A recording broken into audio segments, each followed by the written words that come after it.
Vamos y arrancamos. Y,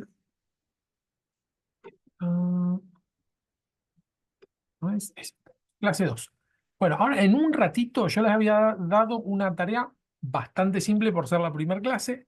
En un ratito los que le hicieron lo vamos a compartir un poco. ¿Sí? Era bastante fácil porque era hacer preguntas.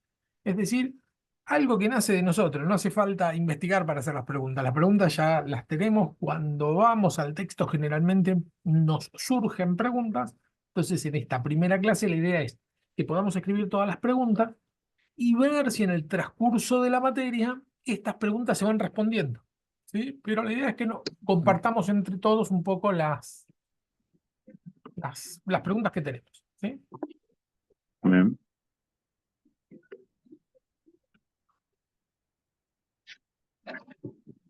Bien. Capítulo 2, género apocalíptico.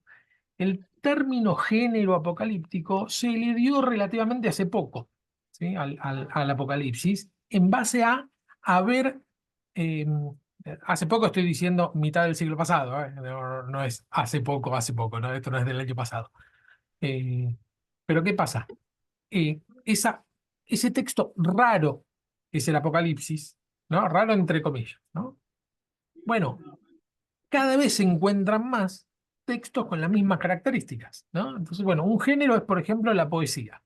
¿Por qué es un género? Bueno, porque hay muchos textos escritos con las mismas características que hacen que las podemos agrupar y decir, bueno, esto es una poesía, ¿no? Está escrita en verso, algunas tienen rimas, otras no, generalmente se habla de sentimientos, etc. Si vemos un texto del diario, ya casi no existe el diario, pero vamos a suponer un post o, bueno, sí, un diario, vamos a, sí, en una revista científica. Bueno, las características que tienen el texto de una revista científica es totalmente distinto al texto de una poesía porque tiene características en común que lo hacen ser un texto científico. ¿Sí? Bueno, hay datos específicos, hay cita de autores, hay referencias, ¿no? Tienen que haber determinados lineamientos para decir, bueno, esto es un texto científico. Lo mismo pasa con el Apocalipsis. Pasa que nosotros no tenemos mucho acceso a textos que sean con esas características, ¿no? Generalmente al único que accedemos es al Apocalipsis de Juan que está en la Biblia. Y entonces nos parece único. Pero lo cierto es que en el Israel del siglo I habían un montón. ¿Sí? Entonces, bueno, se llegó a conformar esta idea de, bueno, es un género, es una forma de escribir que tiene sus características. Hoy lo vamos a ver un poco. ¿Se conectó alguien más? Está Dorita. Hola Dorita, bienvenida. Y ahí te vemos, Andrea. Bienvenida, Andre.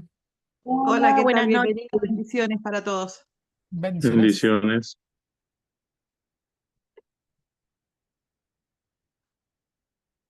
En un ratito vamos a ver la tarea. En un ratito, tranqui. Y era fácil la tarea. Bueno, para comprender la circulación de textos apocalípticos, es esencial contextualizar el género en el marco histórico del siglo I en Jerusalén. ¿Qué quiere decir toda esta palabrería? Que para entender por qué muchos escribían de la misma manera en el mismo lugar y en la misma época, bueno, quiere decir que había un contexto histórico. ¿Sí? No es que surgió de la nada, que alguien se despertó muy iluminado y empezó a escribir así, ¿no? Podría ser porque estamos dentro del marco de los milagros, pero no es el caso. ¿Sí? El caso es que muchos textos, el 99% no inspirados directamente por Dios, como el Apocalipsis de Juan, sino que simplemente se escribía así. ¿Sí? Era una forma de escribir. Bueno, tiene que ver con el marco histórico. En esa época, por algún motivo, era necesario escribir así o era necesario, se puede ver de dos maneras. Uno, necesario porque había que esconder información y la otra, necesario porque había algo que decir, algo que manifestar. Un periodo marcado por importantes tensiones sociales, religiosas y políticas. El pueblo judío vivía bajo el dominio romano estuvo marcado por guerras judías que culminaron con la destrucción del templo de Jerusalén. Este extracto no está muy bien eh, coordinado. Es así. El, el, el- la situación social que vivió el pueblo de Israel o el pueblo hebreo fue más o menos la misma desde que fueron deportados a Babilonia, Jerusalén, cuando entra los babilonios al templo, lo invaden, lo toman y se llevan cautivos a los principales y queda medio desbandados, ¿no? El pueblo de Israel. Así arranca, ese sería el comienzo histórico que termina redundando entre un montón de cosas en la proliferación de textos de características apocalípticas. ¿Sí? Fueron deportados, insisto, los líderes, fue el templo de Jerusalén, que se suponía sagrado para los judíos, de repente se ve invadido sin ningún tipo de problema, se ve invadido por un pueblo enemigo que lo invade, lo toma y se lleva a sus líderes. Entonces, el concepto que tenía el pueblo, que en el templo habitaba la presencia de Dios, bueno, de golpe tienen que repensar. Decir, bueno, ¿qué pasó acá? ¿No? Porque si, a ver, hola Ceci, bienvenida, te acabo de ver. Qué bueno verte. Hola, buenas noches, perdón. Buenas Pero noches. bueno, estoy trabajando y bueno, recién me desocupo, mil perdones. No hay ningún problema, perfecto, me gusta verte. Bueno, eh, el pueblo que pensaba que había hecho su teología diciendo en el templo está la presencia de Dios, porque está el arca. Por lo tanto, nadie puede entrar y profanarlo. eh, de golpe entran y lo profanan. Es más, Israel, no sé si recuerdan, después de Salomón se divide al norte y al sur, ¿no? Al norte quedan las 11 tribus, no, las 10 tribus y media, y al sur queda Judá, ¿no? Y Judá y, y media tribu de Efraín, creo, pero la verdad, ahora me agarró duda. Bueno, queda Judá al sur e Israel al norte. Si alguien se acuerda, me puede corregir, genial. Judá al sur, Israel al norte. ¿Qué pasa? Eh, Judá decía, ustedes los del norte no tienen el templo, porque el templo estaba en el sur. ¿Sí? Por lo tanto, ustedes están en pecado, están totalmente equivocados.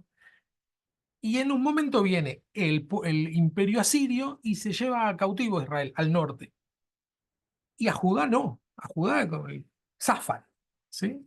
Y entonces esto sirvió para que los judíos, es decir, los del sur, digan, ah, vieron, a ustedes los invadieron porque no tenían el templo, sin embargo nosotros tenemos la presencia de Dios, acá somos invencibles, no hay forma que ningún ejército venga. Pues bien, viene el ejército de los babilonios toman a Siria, ¿sí? Al tomar a Siria quedan en poder de todo lo que sería Israel, la parte del norte, e invaden el sur y ahí está.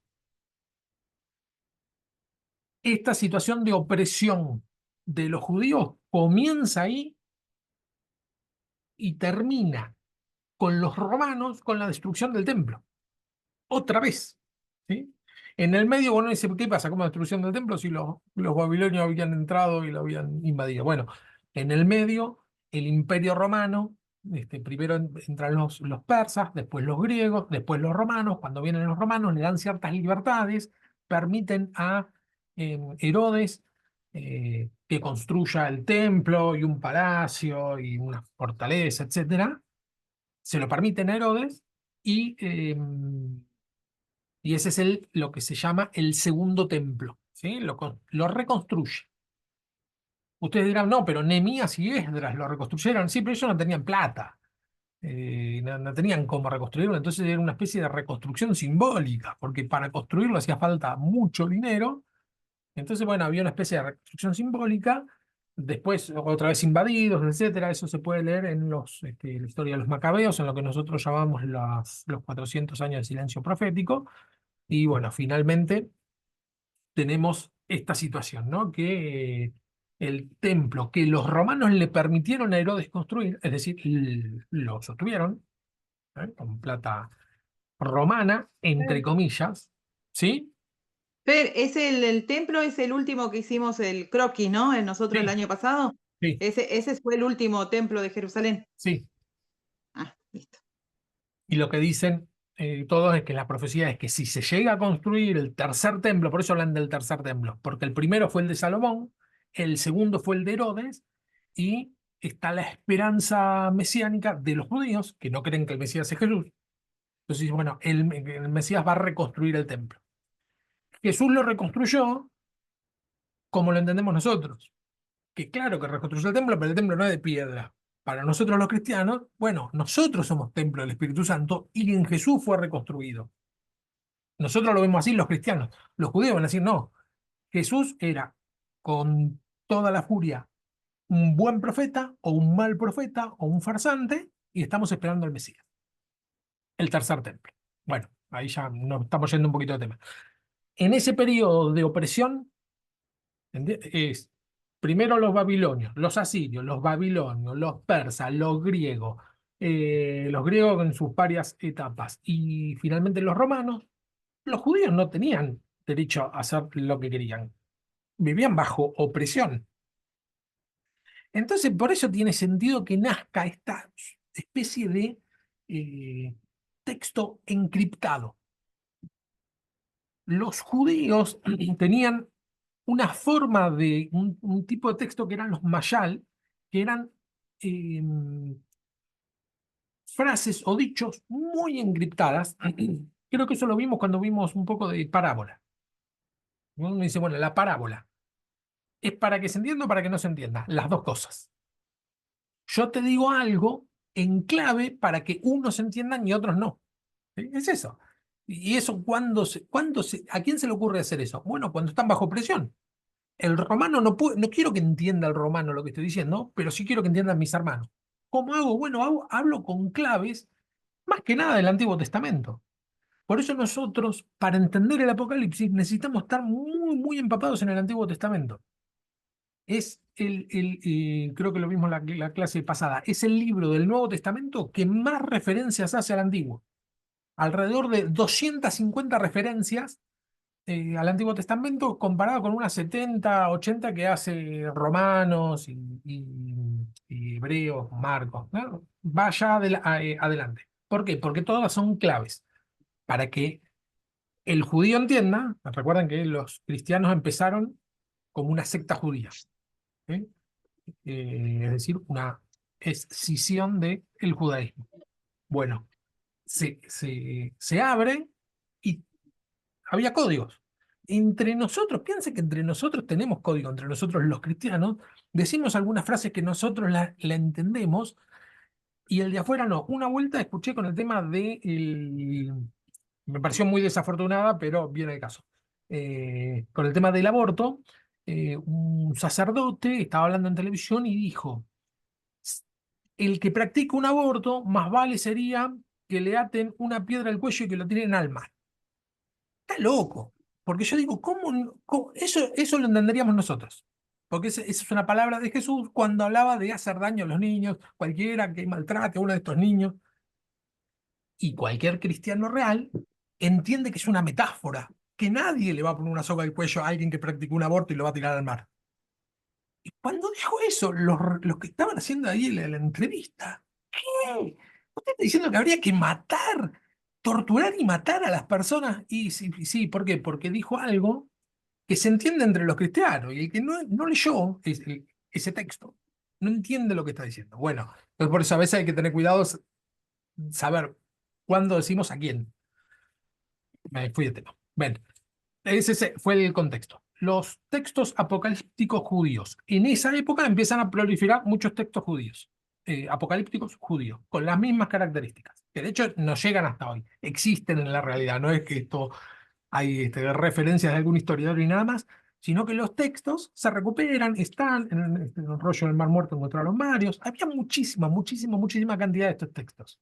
Entonces, algunos los tenemos, ¿sí? Son textos como cualquier otro, eh, pero tienen las características del género apocalíptico. El género apocalíptico se originó dentro de la literatura judía en la intersección entre el periodo del exilio babilónico y el periodo del Segundo Templo.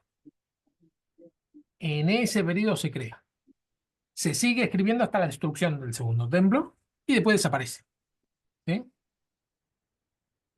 Durante estos siglos, los judíos comenzaron a usar la apocalíptica como una forma de responder a la opresión extranjera, como la ocupación helenista bajo los selúcidas y más tarde la ocupación romana. Bueno, acá me quedé corto con el ejemplo, ¿no? Porque los helenistas son los griegos y los romanos, está bien, esa es la última etapa, ¿sí?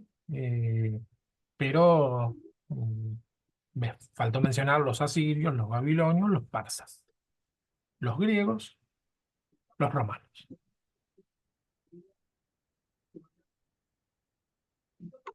Hay una profecía en Daniel, no sé si se acuerdan, que mencionan dos de estos ejércitos, de estos imperios, que dice: a causa de tu oración yo he venido, no sé si se acuerdan de esa palabra, pero dice: el, el príncipe de Persia se me opuso por 21 días y después de este va a venir el príncipe de Grecia.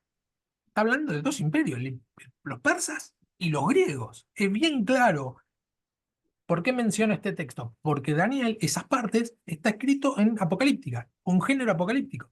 Es parte del género apocalíptico, donde uno dice, el príncipe, uno se imagina, cuando desconoce este tipo de literatura, uno se imagina a un ángel peleando con otro ángel. Pero lo que está diciendo el texto es: estamos peleando primero contra los persas, ¿eh? Y tranquilo que después van a venir los griegos.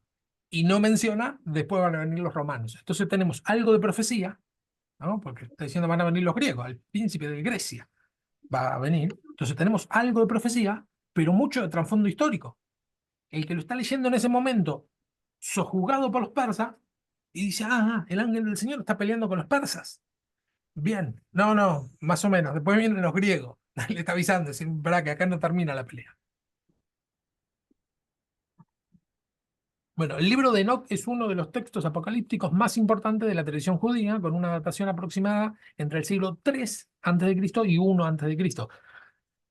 Fíjense que la datación es muy ambigua, ¿no? No está muy bien detallado, porque entendemos que los originales no queda ninguno, ni siquiera de la Biblia, que son sagrados y se guardaron con mucho celo, ni siquiera de la Biblia quedaron originales, sino que tenemos copias. Estos textos que circulaban y no eran considerados sagrados, con más razón se pierden los originales y quedan las copias. Este es un fragmento del libro de Enoc, dice así: vi en la visión cómo soplaban los vientos y hacían que el firmamento se agitara y temblara. Vi cómo la tierra era removida desde sus cimientos y las montañas se derrumbaban una sobre otra. Vi cómo una gran voz salía del cielo y todas las criaturas caían de bruces temblando. Entonces apareció un ser resplandeciente, cuyo rostro era como el sol y sus vestiduras como la nieve. Me llamó por mi nombre y me mostró los secretos del cielo. Este texto es anterior al Apocalipsis, ¿eh? No es que es un texto que está imitando el Apocalipsis de Juan. Es un texto muy anterior. Y fíjense la forma de escribir. Decir: no, pero esto es muy parecido al Apocalipsis. Es más, sí, Fernando, sí, Ariel. discúlpame, te quiero hacer una pregunta. Estás tocando el libro de Enoch, ¿verdad?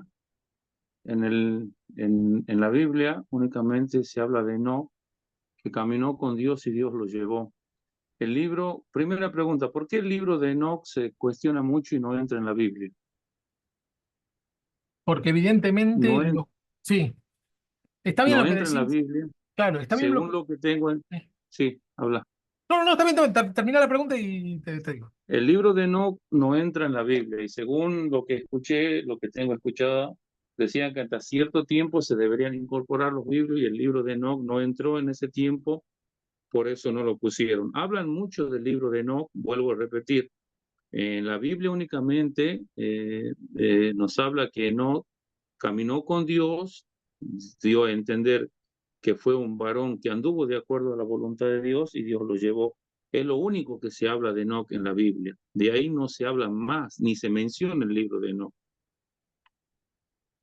Sí, pero Enoch está muy referenciado. Y ahora vamos a ver cómo textos del Nuevo Testamento hacen referencia al libro de Enoch. Y Sí, uno dice, pero si hace referencia, ¿por qué no está en la Biblia?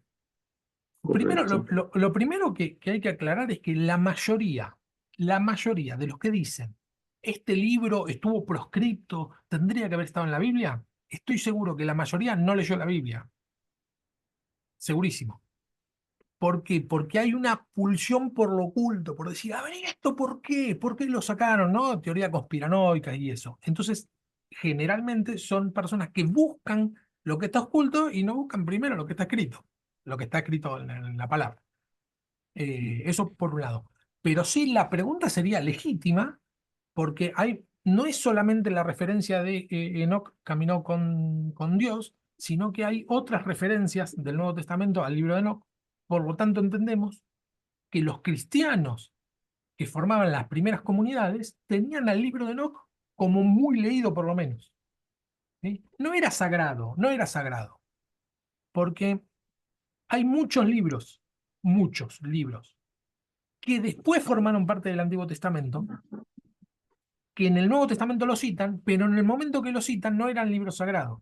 Cuando Jesús vivió, el, el libro sagrado era la Torá, es decir, el Pentateuco, ese sí era un libro Sí, sagrado, sí. y ya se había agregado un poco los profetas, un poco, pero hacía poco tiempo. Los que serían los Nevijín, que creo que es la materia que vamos a ver en agosto. Por eso Jesús dice muchas veces, estos son la ley y los profetas. Esa frase seguida, esta es la ley y los profetas, ¿por qué? Porque Sí. tenemos la Biblia, lo que está diciendo, esto es la Biblia, dice Jesús. Y después el resto de los textos, que después se llamó los escritos, los Ketubín, se agregaron después de la destrucción del templo.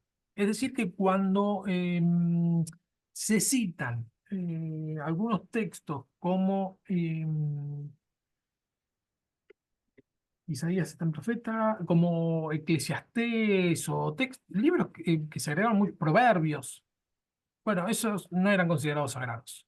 Lo mismo que el libro de Enoch. Circulaban, pero eran libros que circulaban. Ahora, los O motivos sea que lo tomaban como guía, como no como guía. libro sagrado. Exactamente, exactamente. Lo que Sí. pasó después, porque la pregunta es esa, ¿no? Volvamos a tu pregunta. ¿Por qué Enoch no está? Si el libro de Enoch, si no dice nada, usted en el libro no es un libro satánico, que si hay, no, es apócrifo, no hay que leer, es un libro normal que habla cosas del Señor, hay cierta sabiduría, no pasa nada. Pero, ¿por qué hay libros que no entraron entre comillas? Porque lo que empezó a pasar es que empezó a proliferar los textos. Entonces, en un momento dijeron, bueno, tenemos que hacer un recorte. No todos los Correcto. textos son inspirados por Dios. Y eso toda la iglesia en conjunto lo hizo. Y cuando digo toda la iglesia, es toda la iglesia. Porque ahora cuando decimos toda la iglesia, bueno, no es toda, ¿no? Porque vamos a suponer que los evangélicos nos pusiéramos todos de acuerdo y dijimos, bueno, esto es así, bueno, está bien, pero no podemos dejar a los católicos y no, afuera de la discusión y no podemos dejar afuera a los ortodoxos de la discusión. Lo mismo que el catolicismo, cuando el catolicismo afirma algo, dice, bueno, esto vamos a tomarlo de esta manera, bueno, queda afuera el evangelismo, estoy nombrando las tres más fuertes, y queda afuera el- los ortodoxos griegos, los ortodoxos rusos, que son iglesias históricas que no tienen nada que ver con los romanos. Ahora, cuando se cierra el canon, la iglesia era una. Inclusive, habían dos grandes iglesias muy fuertes, que era la de Roma, que después crecieron mucho, y la de Constantinopla, que después pasó a ser la ortodoxa griega. Estas dos iglesias eran hermanas, ¿no? No eran competencia. Después, allá por el 700, se separaron. Pero hasta ese momento, cuando se decidía, eran una sola iglesia. Bien. Entonces, era los padres lo que se llamó padres de la iglesia, que son los que escucharon el testimonio de los primeros cristianos que estuvieron con Jesús. Dijeron, bueno, la cosa va para largo, vamos a cerrar el canon conforme a lo que nos enseñaron los apóstoles. Era Bien. bien fácil porque los tenían ahí, era la generación anterior. Entonces, los textos que circulaban en la iglesia, que los apóstoles lo tenían como autoridad, como autoritativo, esos los cerramos. Y el resto queda fuera. ¿Son libros malos? No. ¿Dicen algo fuera de lugar? No. Simplemente quedó fuera. Este es uno de los casos. El caso del Apocalipsis de Juan, que estamos estudiando, fue el Sí. que más se dudó en meterlo dentro del canon, ¿eh? No es que entró enseguida, era un libro raro, se dudó. Y finalmente entró. Era una voz distinta, ese es el tema. Y después el Apocalipsis de Pedro estuvo en duda un tiempo y después no quedó. Cuando Lutero hace la reforma, él quería sacar a Santiago. Iba muy en contra de Santiago, el libro de Santiago. No dice, ¿por qué va a sacar el libro de Santiago? Que parece ridículo, pero iba muy en contra de la salvación por gracia, que era su piedra fundamental, ¿no? Porque Santiago va muy en contra de, por un lado eso. Y por otro lado decía, es él decía, es pura paja el libro de Santiago, decía Lutero. ¿Por qué? Porque no dice nada. ¿Cómo no dice nada? Si hay un montón de palabras, no dice nada sobre Jesús. Es un libro que si lo sacamos del Nuevo Testamento y lo metemos en el Antiguo, entra perfecto. No menciona a Jesús medio al pasar, medio al inicio, una sola vez. No dice nada ni quién es Jesús, no hay cristología, no hay neumatología. Es un libro que entra en el Antiguo Testamento, por eso lo quería sacar. Pero ya en el siglo XV. No se puede sacar un libro, primero que nadie estaría de acuerdo, ¿no? Pero no se puede sacar un libro una vez que ya está cerrado el tema, ¿no? Bien. Y por otro lado, como para cerrar esta respuesta, por otro Sí, sí, lado, no te quiero quitar mucho tiempo, solo no, era no, una está bien, no, porque pregunta. son cosas que por ahí la clase hay que aprovecharla para todo lo que podamos solidificarlo, solidifiquemos. La Biblia no es exhaustiva. En la Biblia no está todo. Hay una frase que no es bíblica, pero cierra muy bien, que es que la Biblia no es exhaustiva, pero es suficiente. ¿Qué quiere decir? Que con lo que tenemos alcanza. Entonces, ¿podríamos agregar más? Tal vez sí. Macabeos por ahí, estaría bárbaro tenerlo, pero no agrega nada, no aporta nada. ¿Para qué lo vas a tener? Si ya en Cristo tenemos la revelación completa. Ese sería el Correcto. criterio de por qué no se agrega ni se saca nada. Pues sí, bueno, con esto alcanza. Ese sería el criterio. O sea, el tema es largo para tratar. Como Sí, vos acabas de poner un ejemplo recién, el sí, libro de Santiago, ciertamente, como vos decís, no habla de Jesús, pero aporta mucho para el crecimiento y la vida espiritual del cristiano y del creyente. sí. ¿Entendés? O sea, es un libro, perdóname que te interrumpa, te vuelvo a repetir, no habla en sí de Jesús o no lo nombra, pero es un libro que para el cristiano, para el creyente o para aquel que cree en Dios, aporta mucho para el crecimiento espiritual y para la formación espiritual y del cristiano. O sea, es un libro que para mí entender que lo leo, es un libro que aporta mucho para corregir tu vida y para llevar una vida dentro de lo posible en una vida espiritual como Dios lo manda. ¿Me entendés? Aporta mucho para el crecimiento de uno, para la corrección, para las luchas que tenemos como cristianos y aporta muchísimo, o sea que nos enseña, más allá que no nombra a Jesús, como vos decís, más allá que aquellos grandes historiadores como Lutero dicen, ¿para qué si no habla de Jesús, no habla de esto? Pero en la vida del cristiano nos enseña muchas cosas. Sí, y es un típico ejemplo de equilibrar la balanza. Esto que le Exacto, molestaba a Lutero, porque iba en contra de su teología, que es la salvación por gracia, en Santiago habla mucho de obras, ¿no? Bueno, exacto, lo que hace es equilibrar, no es competencia. Cuando nosotros vemos una contradicción en la Biblia, no es una contradicción, es como para que tengas en cuenta cierto balance. exacto, No son correcto, contradicciones, así es. son dos puntos de vista sobre un mismo tema. Bien, avancemos. Listo, disculpa que no. No hay ningún problema, es así. Más importante fuera de la justo puse, venía hablando de esto, ¿no? El libro de Enoc, que es uno de los textos apocalípticos más importantes fuera de la Biblia. Se trata de una recopilación de escritos que datan de diferentes periodos pero que en su conjunto presentan un fuerte énfasis en la revelación de secretos celestiales. El libro de Enoc, ninguna persona del siglo I que lo leía creía que lo había escrito Enoc, para nada. Solamente lleva el título de un reconocido, porque tiene que ver con la teología, ¿sí? El derecho de autor, que nosotros lo entendemos, no tenía que ver con lo que entendían en aquella época, en aquella ciudad, sino que era una recopilación de textos. Lo mismo pasa con Isaías, pero eso lo vamos a ver cuando veamos Nevijín. Isaías es evidente que fue escrito por lo menos en 3 periodos distintos, muy separados, pero están bajo la misma visión, por eso lo ponen bajo la visión de Isaías, que era el profeta. ¿Sí? No es que Isaías no existió, sino que muchos textos lo cobijan bajo un mismo personaje, o mejor dicho, persona, ¿no? Por eso, cuando preguntamos, ¿quién es el autor del Apocalipsis de Juan? Para nosotros es Juan. Sí, pero puede que no, ojo. Puede ser que mencionen a Juan porque Juan era un reconocido apóstol. Eh, Vimos que aparentemente no es el caso, eh, pero bueno, siempre es un aparente. En el caso de Enoch, siglos antes había existido Enoch, no lo escribió él de ninguna manera. Un tema recurrente es el juicio divino sobre los ángeles caídos y sobre la humanidad. Enoch, el personaje central, es llevado al cielo para recibir visiones sobre el destino del mundo, la restauración de los justos y la condenación de los impíos. Pero uno dice, perdón, saca Enoch y pone Juan. Y no, porque es la temática del género. La temática del género es, la estamos pasando muy mal, esto parece horrible, pero tranquilos, el Señor tiene el control. Dios tiene el control. Eh, la temática apocalíptica es esa. Judas 1:14.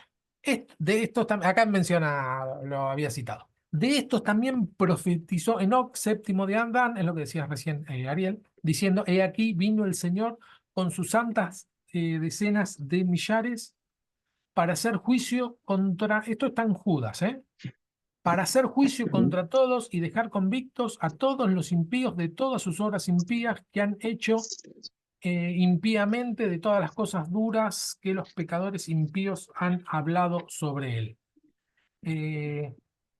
Esto no está en el. Uno dice, pero ¿de dónde está citando Judas este texto del libro de Enoc? ¿Sí? Porque eso no está en el Antiguo Testamento. De Enoc es muy breve, como dijo recién Ariel. Enoc, hombre justo, caminó con Dios y ya está. Eso fue el que fue arrebatado, el primero que conocemos que haya sido arrebatado sin haber visto muerte. Enoc. Pero todo esto que cita Judas lo está citando del libro de Enoc. Por eso uno dice, pero ¿por qué no dejaron a Enoc dentro de, por lo menos, el Antiguo Testamento? Si lo está citando Judas. Bueno, sí, lo está citando, pero eso no quiere decir que sea texto sagrado. Judas podría haber citado un decreto imperial. O sea, cualquier cosa podría haber citado. De hecho, hay textos que son acadios, textos que son de otros pueblos anteriores. Ahora no me sale el nombre. El tema de por ejemplo, la ley del talión, ojo por ojo, diente por diente, es citado de otro pueblo. El libro de Daniel, que sí lo tenemos en el Antiguo Testamento, gracias a Dios, fue escrito en un contexto más temprano, en el siglo II a.C., y continuó siendo influyente en el siglo I. Daniel ofrece visiones sobre los reinos que se sucederán hasta la venida del reino eterno de Dios. Es un claro ejemplo de la apocalíptica judía, en la que se representan imágenes de seres celestiales que intervienen en la historia humana. Cuando leemos los textos que son claramente apocalípticos en Daniel, lo aconsejable es no leerlo de una manera literal, sino entender que nadie de los que leían en ese momento lo leían de una manera literal. Solamente lo leían de una manera literal los que no eran del pueblo. ¿Sí? Un romano, ¿no? En este caso, o el libro de Daniel, no sé, un persa, leía el texto y sí lo leía de una manera literal. Un judío lo leía y no lo leía de una manera literal. Entendía el trasfondo. Nosotros lo que tenemos que hacer para poder entender el mensaje profundo es un trabajo difícil. Digo, el judío a quien Daniel escribía, ¿no? El judío del siglo II, con toda su problemática, lo leía fácil. Yo no sé si puse acá, no, un poco más adelante, como nosotros en la actualidad tenemos formas de hablar que nosotros la entendemos muy fácil. Ahora un poquito más adelante lo vamos a ver. Apocalipsis de Baruch es un texto apocalíptico de origen judío, escrito probablemente a finales del siglo I o principios del siglo II después de Cristo. Acá ya estamos contemporáneo del de Juan. Este escrito, que refleja las tensiones políticas y religiosas de la época, presenta una misión de restauración para Israel y el juicio final contra las naciones opresoras. Dice así, Baruch: y sucedió que después de estas cosas vi una gran nube que se elevaba llena de agua y había muchas luces en ellas y relámpagos y rugidos de tormenta, y comencé a temer mucho. Y clamé al Señor y dije: tú me mostraste muchas visiones y me revelaste los caminos de los tiempos. Muéstrame ahora también la interpretación de esta. Y él me habló y dijo: esta es la tormenta que precederá al fin. En ella habrá tribulaciones para muchos y los impíos serán sacudidos como las hojas de los árboles del viento, pero los que confían en mi nombre serán como cimiento firme y no temblarán. Apocalipsis de Baruch. Es un texto normal para la época. Para nosotros es anormal. Características del género. Es decir, si yo quisiera escribir una poesía, como dije hoy, bueno, con conocer algunas poesías y conocer un poco cuáles son las generales de la ley, digamos, de la poesía, simplemente lo podría hacer. Con el género apocalíptico pasa lo mismo. Visión de futuro y la revelación divina es uno de los puntos. El género apocalíptico generalmente se enfoca en la revelación de eventos futuros, a menudo relacionados con el fin del mundo o la transformación radical de la realidad. La predicción del futuro no tiene que ver con cosas naturales generalmente, sino con un cambio radical y profundo de la cosmovisión.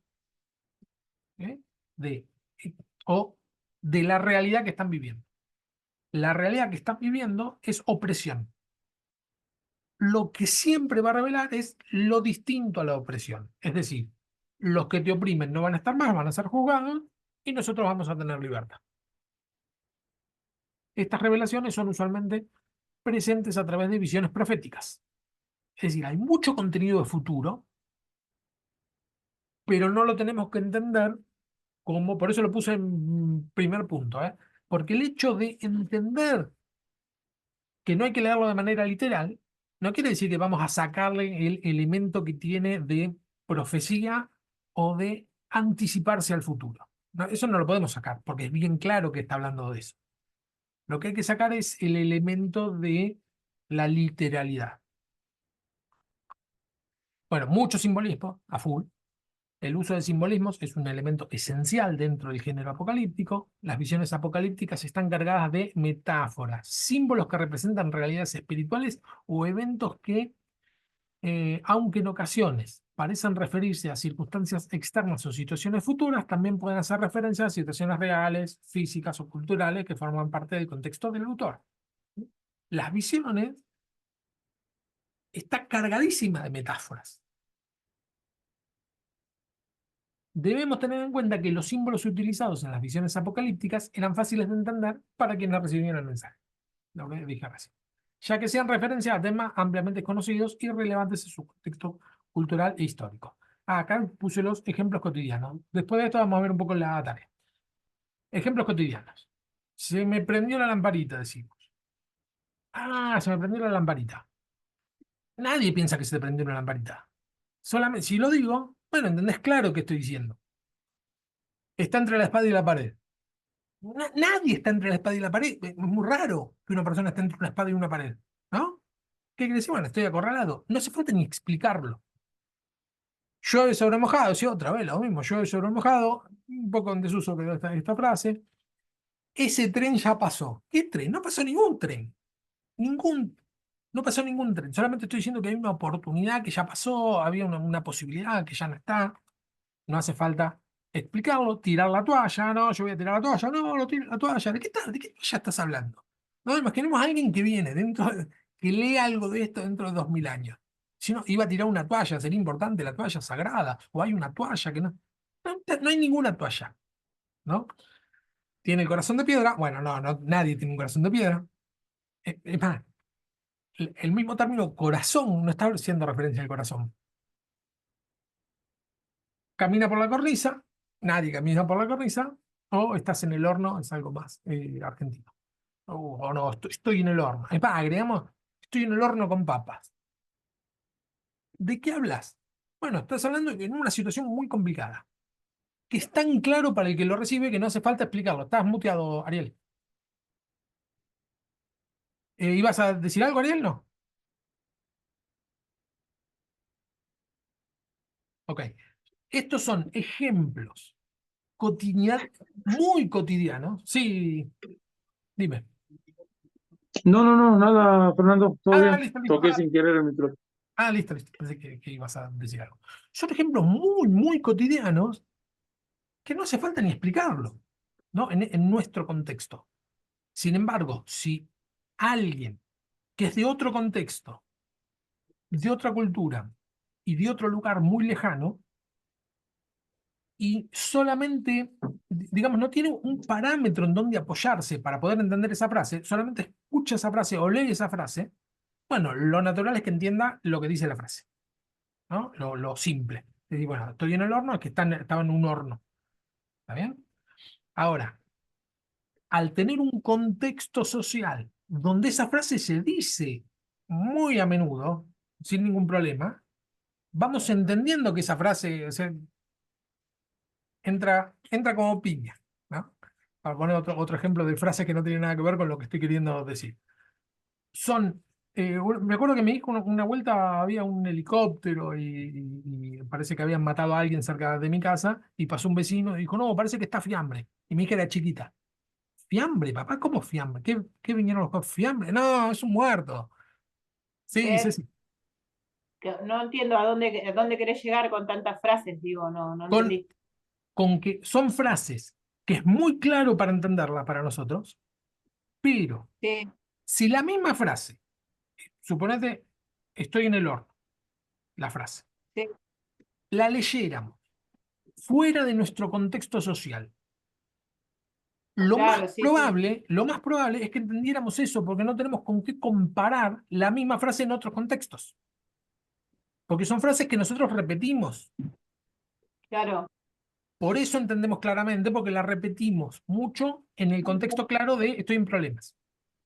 Claro, Decimos porque una escucho que cosa, repites frases, pero no entendía que claro, tantos ejemplos que estás dando, pero no entendía a qué iba. claro, no, tiré ahí, creo que puse 5 o 6 ejemplos como como para matizar un poco. Es decir, son ejemplos bien claros que cuando lo lees entendés otra cosa de lo que dice.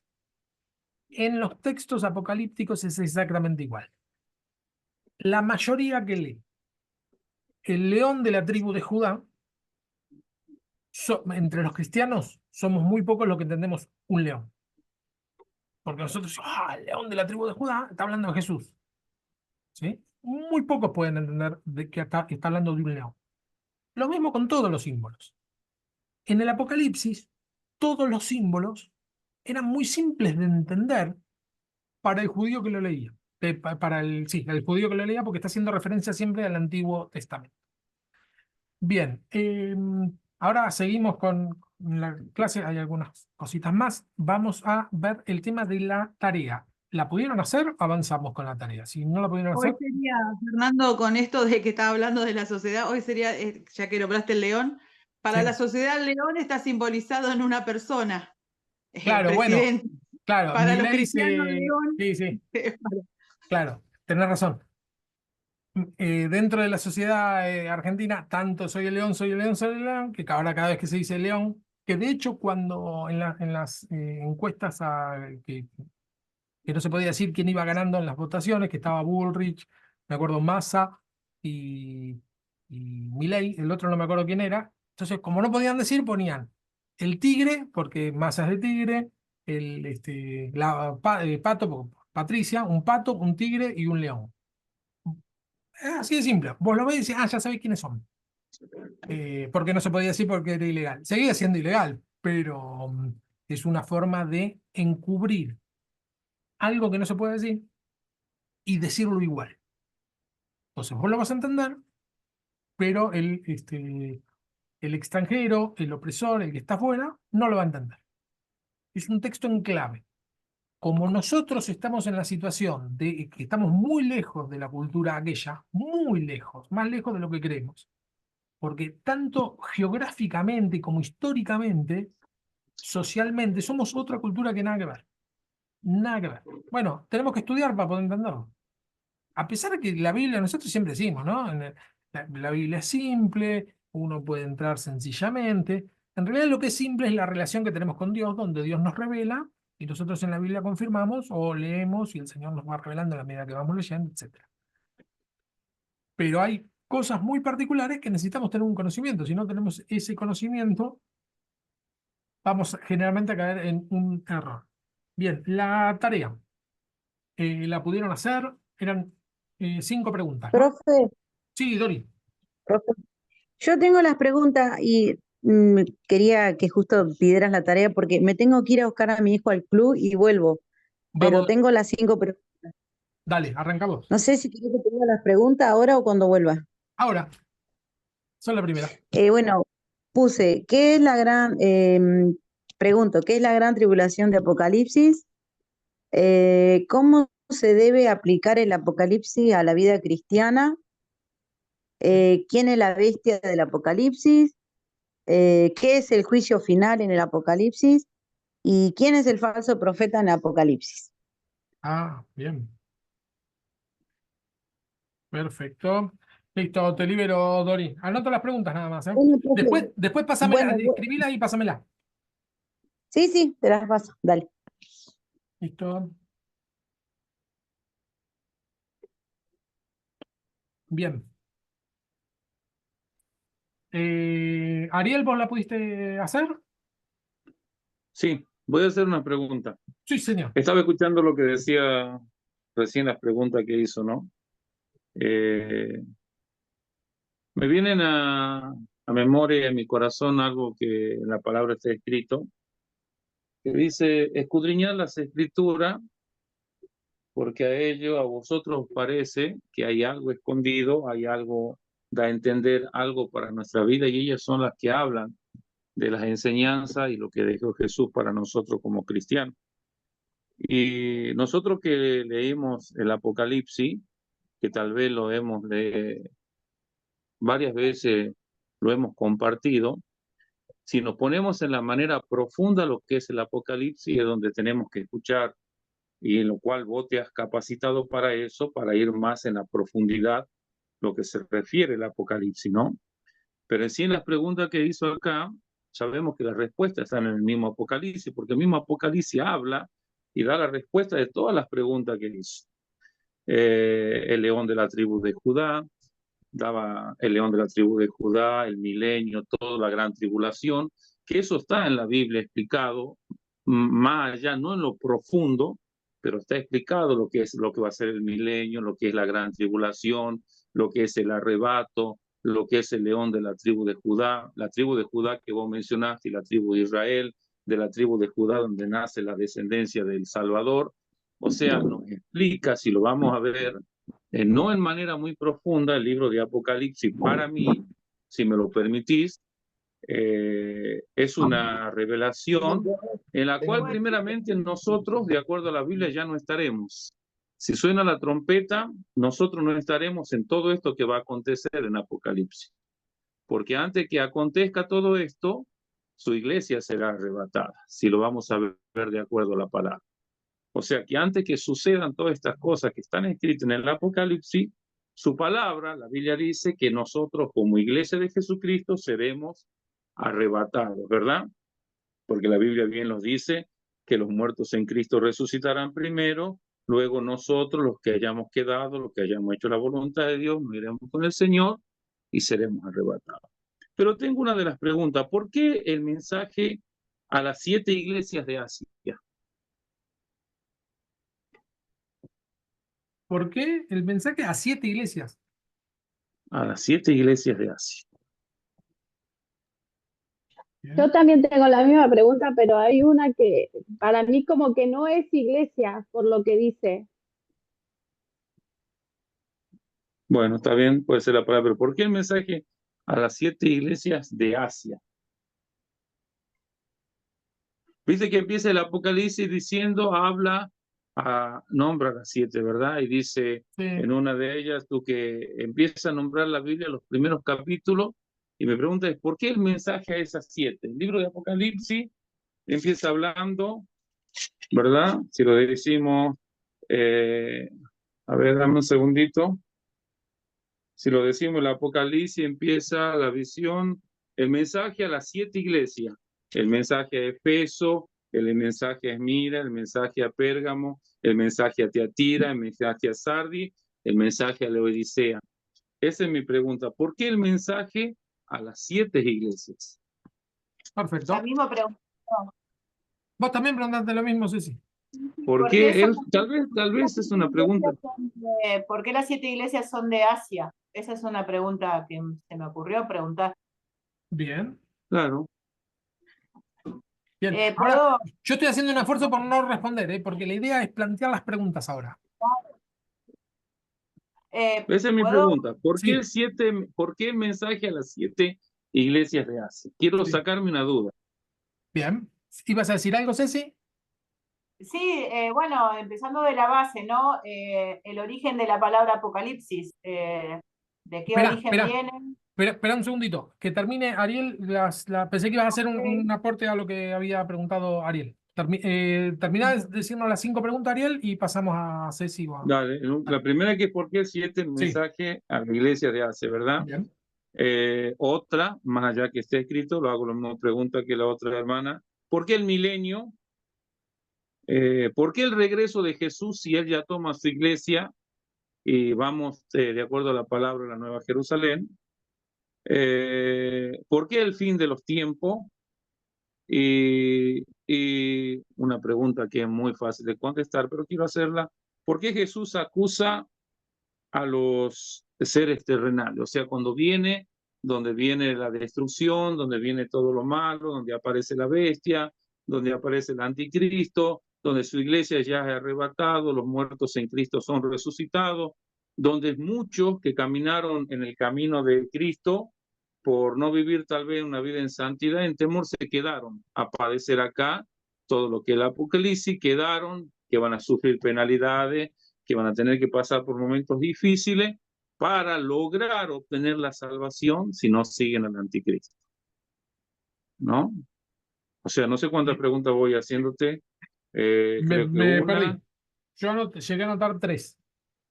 Pero la última ¿Por no qué terminé de las entender 7 cuál era la iglesias pregunta. una? Sí, ¿Por qué el mensaje de las 7 iglesias? ¿Por qué el milenio las 2? ¿Por sí. qué el regreso de Jesús 3? Ah, ¿Sí? ¿Por qué el fin de los tiempos 4? ¿Y qué es una visión en las 5? qué buena pregunta. Perfecto. Bueno, vamos a dejarla ahí. Ceci, ¿vos podés hablar ahora? Sí, bueno, yo tengo empezando de la base del origen de la palabra apocalipsis. Bueno, la definición es quitar el velo, pero, o sea, ¿qué origen, qué idioma? Sí, esa Bien. era mi pregunta. Segunda pregunta, yo no participé de la primera clase, pero bueno, hablaste dame un segundo, ¿quién escribió el libro? O sea, los católicos dicen que fue Juan y el mismo libro lo dice, y como te escuché en la clase, en la primera clase, fue Juan, que hay Juanes por todas las esquinas del mundo. Claro. O sea, se pudo comprobar realmente quién era Juan, cuál Bien. Juan era. Esa es una pregunta. Tercera pregunta. Bueno, eso es lo que compartí con el compañero, de que por qué las 7 iglesias eran de Asia. Esa es la tercera pregunta. Bien. Cuarta pregunta, ¿por qué la visión de Juan fue, o sea, por qué eran 24 los ancianos que vio Juan? Eso es algo que se me así, como de primera me viene a la cabeza, digo, ¿por qué 24? Bien. ¿Y por qué eran 144 los elegidos de Israel? Esos números me resuenan como que no tengo bien definida Muy la buena respuesta. pregunta es. Muy buena pregunta. Perfecto. Sí, simbología. Perfecto. Gracias, Ceci. Andre o Nanu. Chao, Fer. Dale, Nanu. Chao. Bueno, la primera pregunta es, ¿quién es Nicolaitas y cuáles son las obras? Está en Apocalipsis 2 del 5 al 6. Sí. Bueno, la segunda era también de las 7 iglesias, pero tengo una duda con una iglesia que es Pérgamo, porque en Apocalipsis 2, del 12 al 16, dice, y escribe el ángel de la iglesia de Pérgamo, el que tiene la espada aguda de 2 filos, y dice esto: yo conozco tus obras y dónde moras, donde está el trono de Satanás. Para mí eso no es una iglesia. Esa, y tengo dudas con eso, si era una iglesia, porque dice eso, donde está el trono de Satanás. Después mi cuarta pregunta es, ¿por qué la descripción del Apocalipsis es tan... Cada vez que lo leo yo, es uno de los libros que menos leo, porque como que al principio me da como película de Avenger, mucha espada, fuego Sí. la lengua, y bueno, todas esas cosas me da. Y después, ¿por qué el número de la bestia es el 666? Perfecto. Bien. Y Andre. Bueno, mira, yo en realidad no copié preguntas, pero sí Vale. son preguntas que siempre me hice, porque Apocalipsis, como bien decía Nano, ya también es un libro de los que poco leo, creo que los cristianos poco leemos, Sí. porque lo veo como un relato. Entiendo que Apocalipsis es diferente a todos los libros, y esa es mi pregunta: ¿por qué es diferente a todos los otros libros? ¿Y por qué está como relatado como una obra fantástica? Como también decía Nano, mucho fuego, mucha espada, bestias, caballos de colores, langostas demoníacas, y toma a una mujer como prostituta. Después, si bien al principio está buena porque es como un aliento, como Santiago, como edificación para un cristiano, para los tibios, para los que están fríos, viene bien, a veces uno lo siente eso, y viene bien leer esas partes y lo toma uno como un aliento en el caminar cristiano. Bueno, después se empieza con estos relatos, ¿no? Como una obra fantástica, le digo yo. Eso es mi pensamiento personal. También me había preguntado por qué, como Ceci, 244.000, los elegidos. Sí. Y después también me había preguntado por los ancianos, quién eran los ancianos. Y por qué, no sé si cuántas van. Esos Me son falta una. no las copié ni nada, las estoy diciendo de acá. ¿Por qué Apocalipsis es uno de los libros menos predicados en las iglesias? Perfecto. Bueno, la idea es, miren, estas preguntas vamos a tratar en el transcurso, en la medida que voy preparando las clases, voy a ver si alguna de estas preguntas la podemos ir metiendo. Pero la idea principal no es responder preguntas, Pero menos Fer, en ahora este te libro. queremos escuchar a vos. ¿Cómo? Ahora te queremos escuchar a vos. Acá viene mi devolución, no mi respuesta. La idea de esta materia es ver, equiparnos de todos los elementos que tenemos a disposición para entender esto. Por ejemplo, recién, pero no vamos a meternos en el tema porque hay una clase que sí nos vamos a meter. Había dicho Ariel el tema del milenio, ¿no? Es bien claro que va a haber un periodo, va a haber un arrebatamiento, dijo Ariel, bien claro para una forma de entenderla. Hay muchas maneras de entender el mismo texto, entonces la idea no es que, no es de, subirme al pony yo y decir, esto se interpreta así. De ninguna manera es mi intención, sino decir, bueno, este texto se interpretó históricamente de esta manera, de esta manera, de esta manera, de esta manera. Tiene sus virtudes y sus defectos cada uno, podemos analizarlo entre todos, y después de tener una visión más completa de cómo podemos interpretar algunos temas, cada uno elegirá en oración con el Señor y dirá, bueno, esto realmente me cierra por este tal y cual motivo. No sé si me explico. Eh, la idea de la materia es esa. Vamos a tener un poco más de herramientas, ¿sí? Con respecto a por qué se predica, vamos a la última pregunta, ¿por qué se predica poco?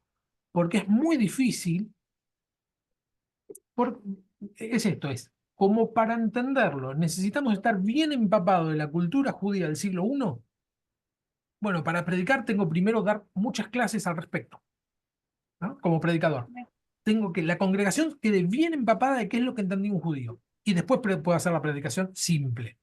Si no, es una predicación de 5 horas para explicar un tema.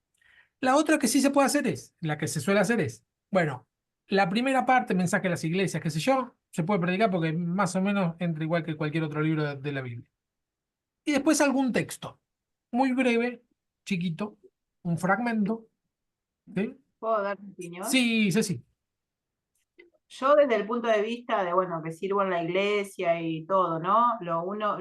Primero y principal como hija de Dios, el fin es traer las almas aquí a Cristo con amor, ¿no? Con el arma más poderosa que nos dejó Jesús, el amor, la compasión y todo, ¿no? De ponernos en el lugar del otro. Y el tema de predicar esto es como que yo pienso, es muy chocante, ¿no? Para la persona que quizás hay gente nueva, gente que se está congregando hace poco, que está en falta, que tienen sus cositas que arreglar para agradar a Dios. Y es como que yo siento eso, que los pastores eligen dar el mensaje de salvación como se da en las células, pero quizás ahondar en todo el detalle de que esto sí, esto no, que Jesús quiere encontrarte, no sé, orando a la madrugada, para la gente que viene común de la calle, yo es lo que yo pienso, ¿no? Es como que es un delicado, pero o sea, hay que dar un paneo, el mensaje y nada más, porque Sí, es sí, y te agrego delicado. algo, no solo para el común que viene de la calle, sino para lo que suele ocurrir con los cristianos viejos, es que aprendemos a mentir, Claro, ¿no? Entonces disimulamos, entonces a mí me dicen algo y yo sé cómo disimular lo que me está pasando, pero no es que, o sea, aprendo a sortear lo que me estás diciendo. Por ejemplo, esto que mencionaste de orar, no pudieron velar ni siquiera una claro. hora, ¿no? Entonces, bueno, yo como cristiano aprendo a sortear ese problemita, ¿sí? No, no lo siento como una presión que alguien me diga eso, porque aprendí a disimular, ¿sí? Yo ya oré, dijo una hermana vino, oramos antes de empezar, yo ya oré en mi casa.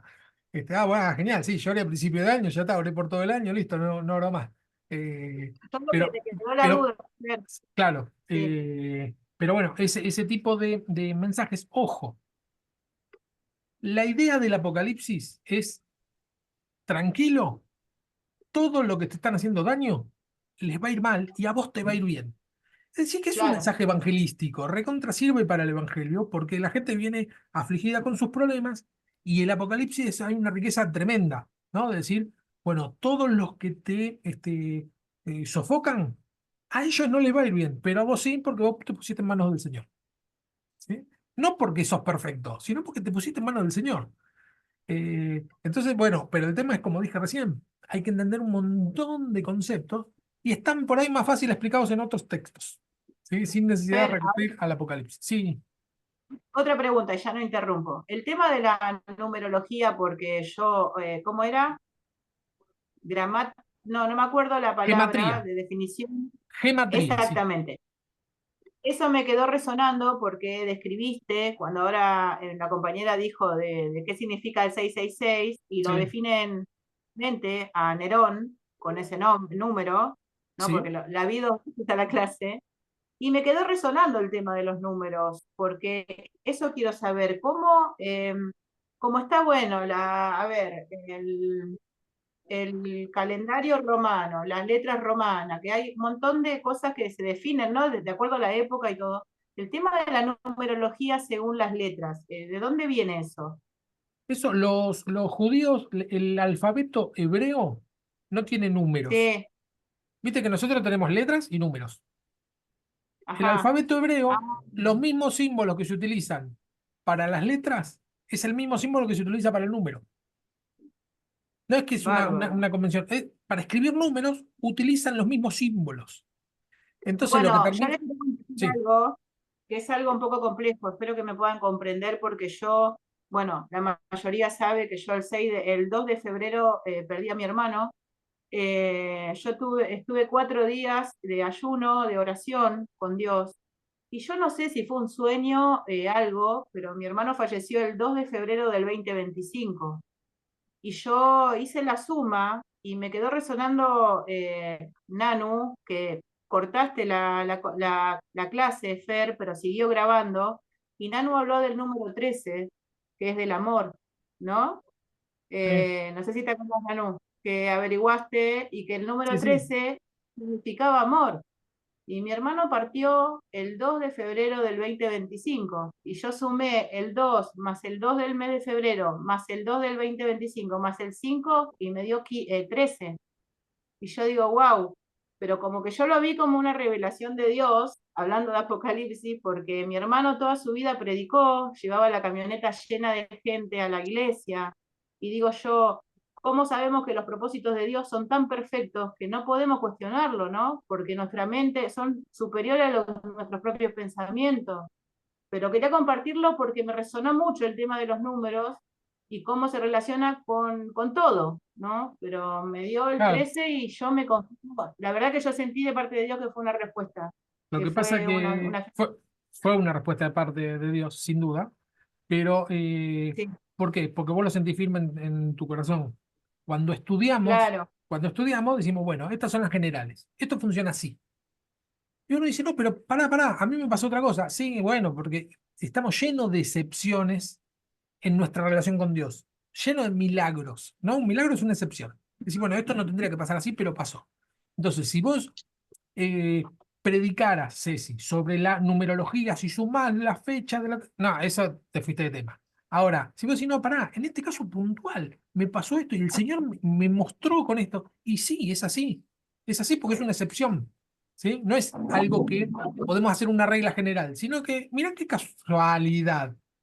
Justo, claro. Nano, y yo había cortado y quedó, no Había quedó, cortado vos lo la clase. escuchás, Yo sumás. dije, fue Bueno, de Dios esto, el Señor, dije yo, porque el Señor, en base a todo esto que pasó, te estaba diciendo, bueno, una persona llena de amor fue tu hermano, te dijo un montón de cosas que vos ya las sabías, pero te la confirma, en base a esto. sí, No quiere decir que después lo vuelva a hacer, ¿no? No quiere no, decir que no, solamente en ese momento preciso el Señor se manifestó de esa manera. ¿Sí? claro, Ahora, porque bueno, cuando, fue el momento que Nano claro, dijo, no, no, Dios no hace las cosas por casualidad. Y a mí me claro. quedó eso Es resonando que fue ahí. así, porque no sé si estaban todos, el punto es que en el número 13 utilizando, pero a mí porque se me ocurrió buscar una gematría que se me ocurrió a mí, el número 13 escribiendo amor en hebreo con las letras que da número 13. Tiré, seguí. Y Nano dice, pará, mirá, dice justo en Corintios, 1 Corintios 13, habla del amor. Y enseguida pensé, pará, 1 Corintios 13 estaba en griego, no estaba en hebreo. Y después los números lo pusieron siglos después. Entonces dije, mira que, pero es casualidad. No hizo referencia a Pablo al 13 porque ni siquiera puso el número 13 Pablo. Fue casualidad, entre comillas. Y vos eso lo tomás y decís, pará, esto también me da. Bueno, esas son las casualidades del Señor. Eso es Sí, milagroso y queda en ese pero marco de lo devocional, de la relación personal con Dios. No es un tema claro, de estudio. ok. Así Hola, que Fernando. sí, Te robo un minutito. ¿Me dejas aportar algo en la conversación que hizo la hermana? sí, señor. Porque uno aprende, ¿no? Uno aprende, uno escucha y la palabra dice que debemos tomar lo bueno y hacer a un lado lo que creemos que no es conveniente o lo que es malo. Compartiendo con la hermana que compartió de su hermano, en un momento humanamente hablando feo, triste, pero Pablo mencionó algo en la Biblia, dijo, para mí el vivir es Cristo y el morir es ganancia, ¿verdad? Y cuando habla para mí el vivir es Cristo, da a entender de haber vivido una vida en comunión y en relación con Dios. Y todos sabemos de lo que llegó a ser el apóstol Pablo, de lo que era antes en su vida pasada, donde él lo menciona varias veces en el libro de los Hechos, lo que era su vida antigua, lo que hacía, el poder que tenía, los cristianos que mató, los que arrebató, los que sacó, los que forzó a negar el nombre de Jesucristo. Y llegó un momento, Pablo, que dijo, para mí el vivir es Cristo y el morir es ganancia. Y cuando nombra el vivir es Cristo, es haber vivido una vida en comunión y sirviendo a Dios. Ese era el gozo que tenía Pablo y dijo, para mí el vivir, mi existir, es Jesucristo, de haberle servido, de haber predicado su palabra, de haber hecho su voluntad, y el morir es ganancia. Y lo toma la palabra como el morir ganancia, como decir, si parto, sé a dónde voy. Y para el cristiano, para el Hijo de Dios, para la cristiana, para el que sirve a este evangelio, al camino de Jesucristo, si hemos vivido una vida en comunión, en santidad, en temor y sirviéndole a Dios, partir es un logro, es un gozo, es una alegría. ¿Por qué? Porque sabemos a dónde vamos. Ahora, el dolor carnal que sentimos como humanos de perder a un hermano, una hermana, un hijo, un familiar, un ser querido, un padre, una madre, es un dolor tremendo. Yo siempre digo que las heridas son sanadas, las cicatrices quedan toda la vida. Vos te provoca una herida, una pérdida de un familiar, y esa herida a través de la oración y a través del tiempo te la sana, pero las cicatrices no te la borra nadie, porque la vas a llevar siempre en tu corazón y lo vas a acordar hasta que partás, seas o no seas cristiano. Pero en el caso del cristiano, el partir de este mundo sirviendo a Cristo es una ganancia, es una victoria. Saber que si vos perseverás, yo persevero, y algún familiar nuestro a partir de un día, en término metafórico, nos vamos a encontrar allá, más allá que allá, es todo adoración y servir. Y como decimos siempre, voy a tener la esperanza de que allá me voy a encontrar con mi hermano, con mi hermana. El dolor no lo quita nadie. La cicatriz la vas a llevar toda la vida. Pero Pablo expresó algo y lo vuelvo a repetir. Para mí el vivir es Cristo y el morir es ganancia. Listo, partiste con Cristo, sirviendo a Dios, vas a estar en un reposo, cuando suene la trompeta vas a ser arrebatado y vas a ir para arriba. Y es el gozo más grande, porque nosotros los cristianos predicamos a un Jesús que sana, que salve, que liberta, y le predicamos al mundo en el cual un día nosotros estábamos en ese mundo. Entonces Jesús nos dice, id y predicad el evangelio en todas partes del mundo. El que creyere y fuere bautizado será salvo, el que no creyere será condenado, ¿verdad? Nuestro objetivo como cristiano es transmitir la palabra y predicar lo que Jesucristo ha predicado y nos ha dejado ejemplo. Al que logra recibir a Cristo es salvo, viene al camino del Señor, y la esperanza que tenemos más allá de todas las pruebas y las luchas que pasamos es que si partimos de este mundo, partimos con Cristo y nos vamos a la presencia de Cristo. En cambio, el que no conoce a Cristo y el que está en el mundo, en el cual por gracia y misericordia de Dios, nosotros hemos sido salvos, sabemos que si parte sin Cristo, no va al cielo, porque la palabra es clara. O sea, que la esperanza y ese gozo que tenemos nosotros como cristianos, porque tal vez hoy estamos compartiendo y hablando de Dios y mañana partimos, no sé, nadie lo sabe. Como decimos en el mundo, nadie tiene la vida comprada. Vivimos cada día como si fuese el último y lo vivimos cada día tomado de la mano con Jesús y en comunión con Jesús. Más allá que hagamos planes, más allá que hagamos montones de cosas, no sabemos si mañana viviremos, porque no conocemos los pensamientos. Ariel, hasta acá. Listo. Gracias por el aporte. Hermoso lo que dijiste, Listo. pero es así. Es un tema muy, muy, muy delicado. Sí. Por ahí para otra oportunidad. Si no, no vamos a Listo, poder listo, disculpa, avanzar con la clase. disculpa. Somos evangélicos, te entendemos todos. Que cuando nos toma el espíritu empezamos a hablar, pero vamos a tratar de solamente por una cuestión de orden, ¿sí? No porque hayas dicho Listo. nada fuera de lugar, sino solamente por una cuestión de orden.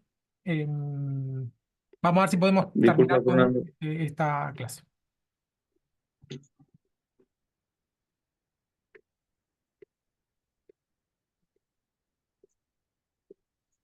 Bueno, si no conociéramos, esto ya lo dijimos, los símbolos del Apocalipsis. Bien, dentro del género apocalíptico, tenemos lo que se llama el dualismo cósmico, que es, los textos apocalípticos generalmente muestran un fuerte dualismo entre el bien y el mal, lo divino, lo demoníaco, el reino de Dios y la fuerza de Satanás. Eso está muy presente en el texto de Juan, muy claro, ¿no? Tenemos por un lado, como dijo Jesse, el falso profeta, la bestia. Por otro lado tenemos bueno, el mismo Jesús, los 24 ancianos, los 144.000. Es decir, que está bien separado, se forma bien este dualismo cósmico. ¿Qué es lo que quiere revelar? Que esto de que se enmascara el famoso lobo con piel de cordero, es decir, no podemos ver bien hoy quién juega para qué lado, el Señor todo esto lo va a sacar a la luz. La voluntad de Dios es que se vea bien claro quién es quién. Este dualismo se refleja en la lucha cósmica y se resuelve en la victoria final de lo divino sobre el mal, ¿sí? Primero se manifiesta y después vence el bien sobre el mal. Intervención divina en la historia humana, ¿no? La mayor intervención divina la tenemos no en textos apocalípticos, sino en Cristo, ¿no? Más intervención divina en la historia humana que eso no hay, pero dentro de los textos apocalípticos esto ocurre mucho, ¿sí? Un tema recurrente en la literatura apocalíptica es la intervención directa de Dios en los asuntos humanos con el propósito de restaurar el orden divino y vencer el mal. Ojo, textos no cristianos, ¿eh? La cosmovisión judía de esa época era, Dios va a intervenir directamente. Lo que no entendemos es decir, bueno, ¿y cómo no lo vieron a Cristo? ¿No? Porque Cristo es el que es Dios, que interviene directamente en la historia humana. Era algo que ya estaba en el imaginario judío. Dios va a intervenir.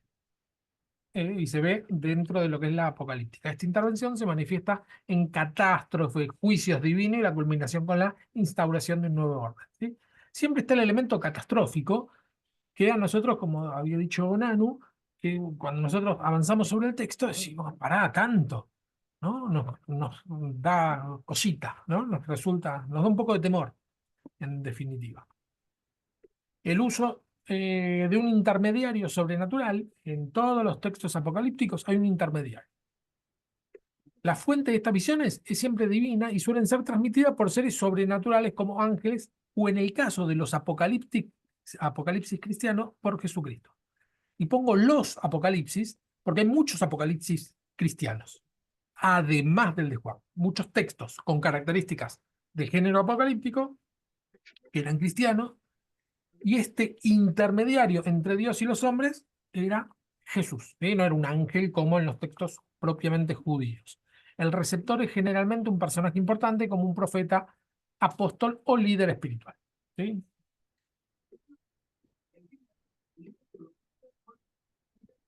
La promesa de un fin y una restauración.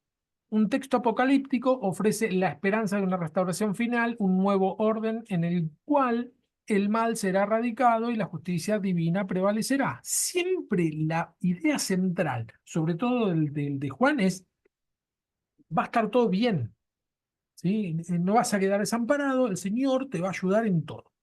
Dios va a intervenir en la historia. ¿Por qué apunto a esto? Porque si bien tiene un elemento, como dijimos recién, un elemento futuro, ¿sí? En un futuro el Señor va a llegar a la segunda venida de Cristo, que es lo que estamos esperando, ¿sí? Ese elemento profético está muy claro en el texto. Nosotros la Biblia la leemos para hoy. ¿Sí? Ningún libro de la Biblia la leemos para un futuro, no digamos lejano, pero sí por lo menos incierto. Ni tampoco para un pasado. ¿No? La Biblia no leemos, supónganse, los textos de no sé, José, odiado por sus hermanos. No lo leemos como un texto histórico, pobre hombre lo que sufrió. Nosotros lo leemos para hoy, ¿no? Y decimos, bueno, como a José le pasó tal cosa, a nosotros nos pasa esto. Como a David tal cosa, a nosotros nos pasa esto. Siempre lo traemos a la calle ahora. El Apocalipsis no solemos hacer eso, pero deberíamos, porque es texto vivo, es palabra viva. Entonces, el texto apocalíptico no solo sirve para un futuro lejano, o incierto, no digamos lejano, porque capaz que Cristo viene ahora dentro de una hora, no solo sirve para un futuro incierto, sino que sirve para la acá y ahora, ¿sí? Porque es palabra viva y eficaz, porque es parte de la palabra de la Biblia. Esta visión de un nuevo cielo y una nueva tierra es central en la narrativa y suele terminar con una perspectiva de esperanza y renacimiento. Elementos de juicio y de catástrofe. Hay en el texto, un texto apocalíptico suele tener descripciones de catástrofes, juicios y calamidades que ocurren como parte del proceso de destrucción del mal y el establecimiento del reino de Dios. Estas catástrofes pueden incluir plagas, terremotos, guerras y otras figuras de juicio. Siempre tengamos en cuenta que si hay una plaga, bueno, que en el Éxodo, las plagas eh, iban sobre los que no eran del pueblo de Dios, ¿no? Iban sobre los enemigos del pueblo de Dios. Todas las catástrofes que ocurren dentro de la teología bíblica es, bueno, esto es lo que va a ocurrir con los malos, ¿sí? Dentro de este dualismo, ¿no? Tenemos malos y buenos. Nosotros en nuestra vida cotidiana no tenemos malos y buenos. Hay gente que hace cosas buenas, cosas malas, siendo cristiano o no cristiano, ¿no? Vemos que hay una especie de matiz. Sin embargo, lo que ocurre en el texto apocalíptico es que separa la paja del trigo y dice, bueno, esto sí, esto no, ¿no? Y todas esas calamidades ocurren únicamente para salvar al pueblo de Dios. Después te pones la numerología, que había mencionado algo, lo vamos a ver bastante más cuando veamos, creo que en la clase 6, todo lo que es simbología. En los textos apocalípticos, los números tienen gran significado especial y simbolismo. Los números como el 7, 12, 10, 40 son fundamentales y conllevan una interpretación que va más allá del valor aritmético, ¿no? Cuando decimos 7, nos estamos refiriendo a Dios. Cuando decimos 12, nos estamos refiriendo al pueblo de Dios, ¿sí? Porque eran 12 patriarcas, ¿sí? No es que el 12 en sí tenga algo.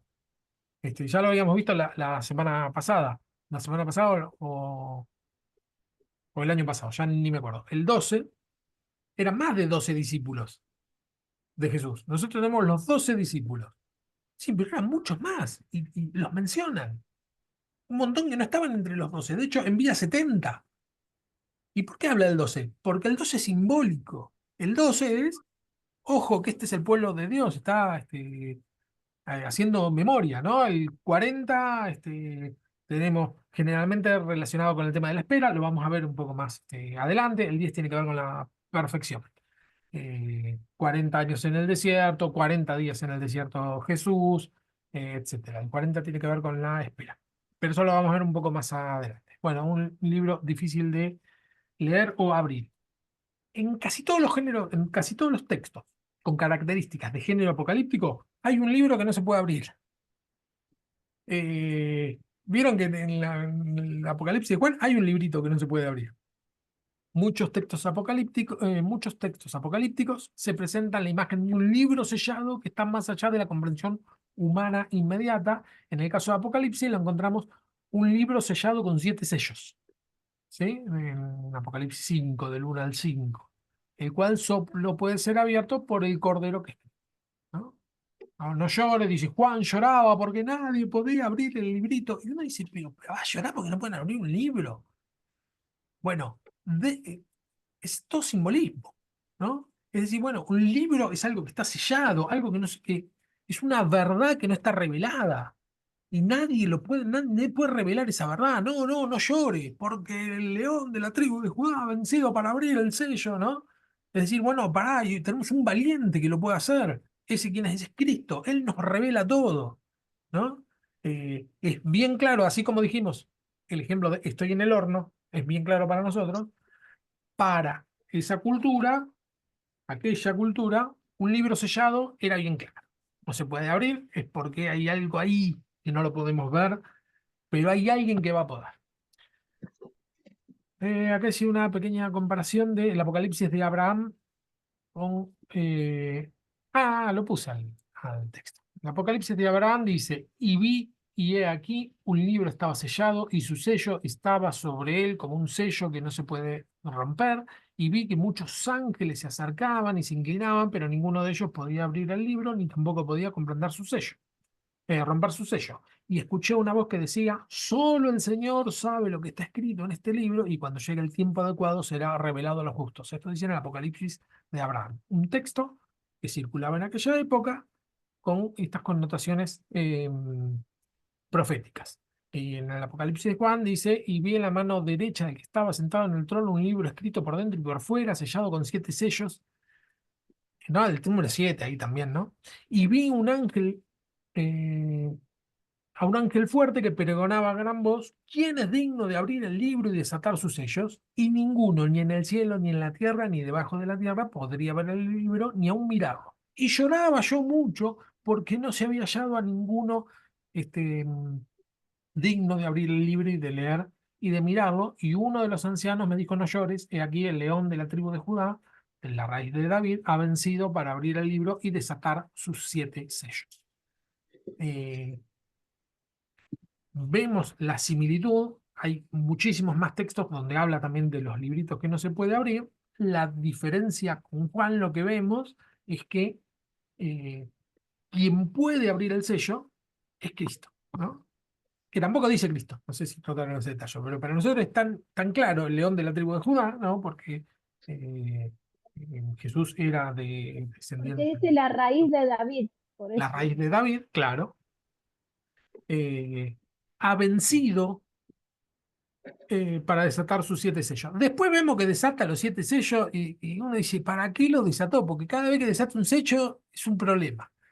Pero bueno, eso también lo podemos ir viendo. Uno dice, bueno, no hubiera llorado Juan, quedaba sellado, no pasaba nada. Pero lo que vemos es que en la medida que lo vamos leyendo, podemos ver desde 3 puntos de vista por lo menos, que es en el pasado, cómo el Imperio Romano sojuzgaba a los cristianos, y habían verdades que no se podían decir, ¿no? El librito, sin embargo, la valentía que daba Jesús es una visión historicista.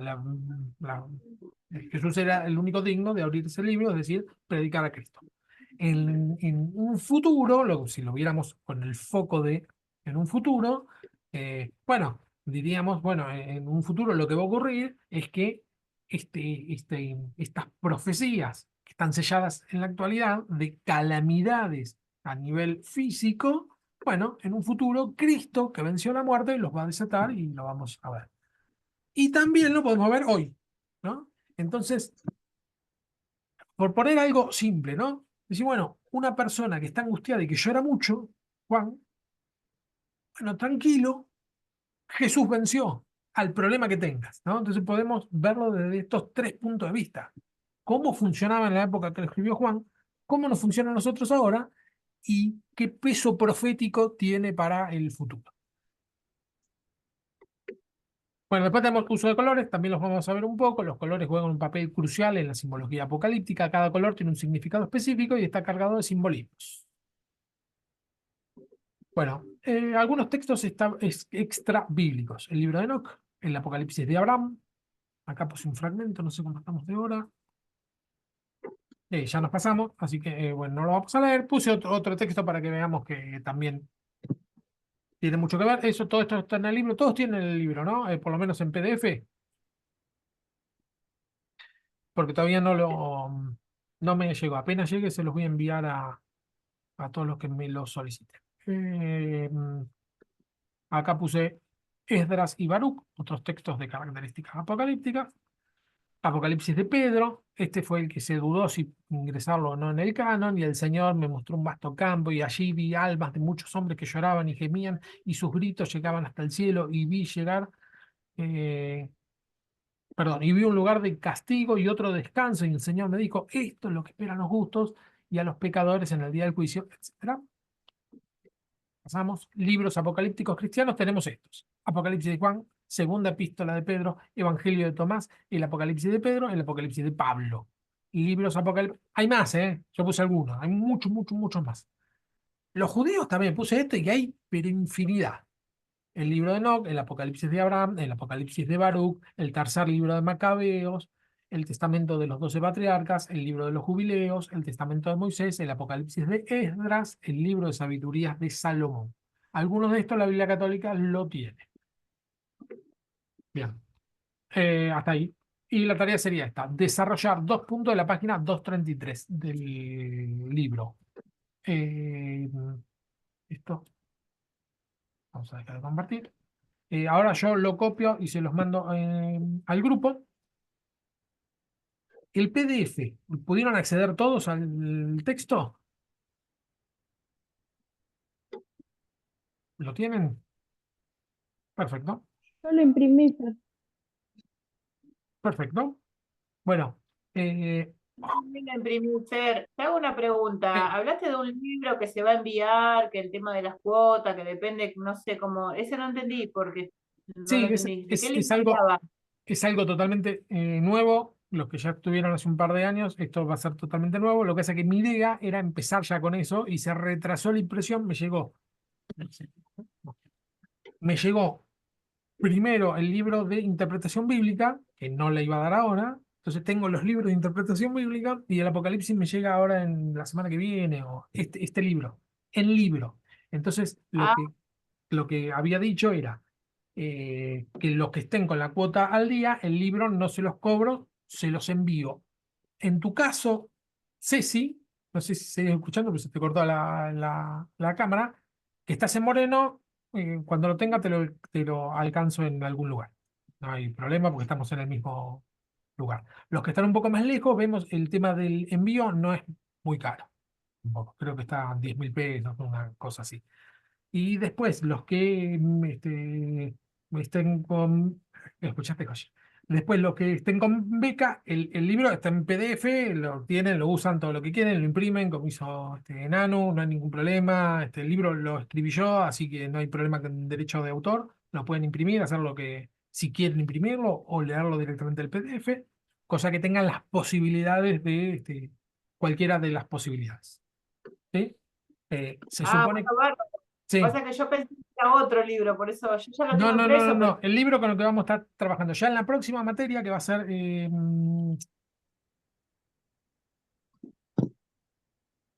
Se me fue. Bueno, significa defensa del Evangelio y me olvidé el libro se llama Creer con Razón, también ya está escrito y lo mandamos a imprimir. Estoy mal guiando. Apologética. Eh, Apologética cristiana va a ser la otra materia. Ese libro va a llegar para cuando arranquemos. Así pueden tener el libro físico el que quiere. Y si no, lo subo el link del PDF en el grupo. Entran ahí, lo descargan, lo usan todo lo que quieran. ¿Sí? Perfecto. Bueno, voy a cortar acá.